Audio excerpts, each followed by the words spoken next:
नमस्कार दोस्तों, मेरे YouTube चैनल पर आपका स्वागत है। दोस्तों, आज देवी सिद्धि मैं बताता हूँ जौन भाई प्रयोग करना है। मैं जैसे बताता हूँ वैसे करना है। अब ओकर विधि बताता हूँ। सब ल पहली दीवाल में मतलब देवी के चित्र बनाना है।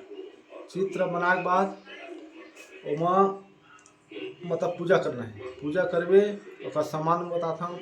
7 मंगला पान, 7 सुपारी, 7 लौंग इलायची, 16 श्रृंगार, 1 ठा खप्पर, अतना सामान लगही और 11 ठन नींबू। इला 11 दिन तक मंत्र जप करना है।